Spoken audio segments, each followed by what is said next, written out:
祠堂有多種用途，主要咧係儒家祭祀祖先或者係先賢嘅地方，同時咧亦都係中國文化符號嘅一種紀念性建築，具有重要嘅文化象徵意義，係宗族嘅引力場，亦都係家族中重要嘅教育場所同埋社交場所。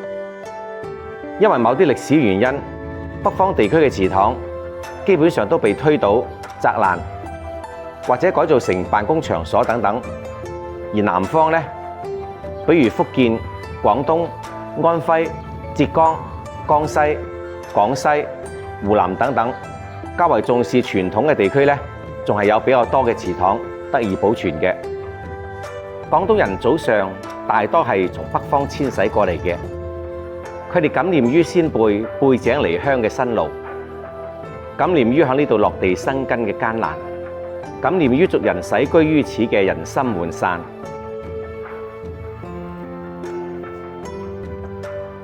因此咧，需要一面精神嘅旗幟做統領，而嗰啲供奉祖先神靈嘅祠堂就最為合適不過啦。所以咧，嶺南地區建祠堂咧係好普遍嘅。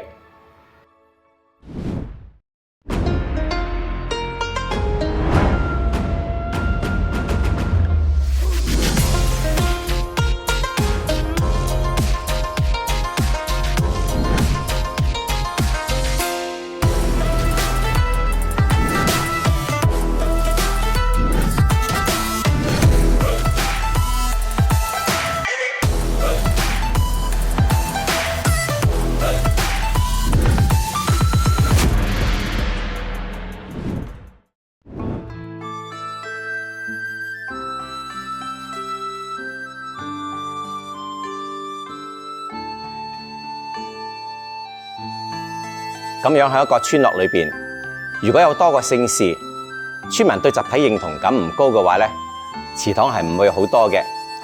而三華村咧係一個單姓徐嘅村落，大家估下佢現存有幾多座祠堂咧？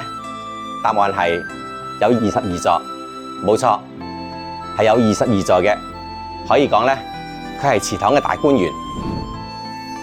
三華係花都全區祠堂最多嘅村落，亦都擁有花都全區最靚嘅祠堂，同埋全區現存最古老嘅祠堂。咁讓我哋走近三華，領略一下呢個嶺南祠堂嘅大觀園。呢22座祠堂規格唔同，規模唔同，風格唔同，朝向有異，體量不一，工藝等次亦都唔同。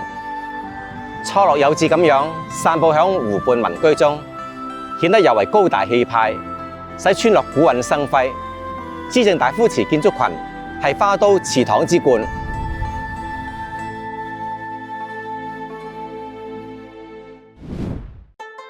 佢由知應大夫祠、南山書院、亨之徐公祠以及坐落響佢哋東面嘅水仙古廟組成，混成一體，佔地22000幾平方米。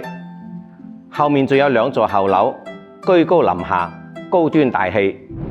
徐氏大宗祠係花都最古老嘅祠堂之一，佢係徐氏嘅14世祖徐紹高所組織建設嘅。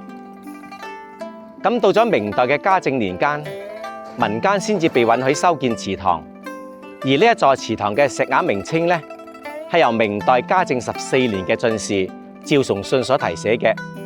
佢今已經接近480年歷史啦，所以的確係比較古老嘅。而牌坊嘅石刻咧，顯示嘅係乾隆5年由花園嘅知縣宋浩題寫。石額上咧仲顯示響乾隆58年嘅時候重修過。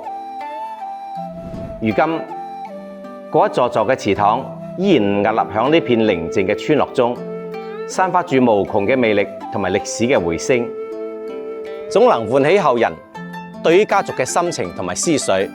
佢連接住過去、現在與未來，成為族人不可磨滅嘅記憶。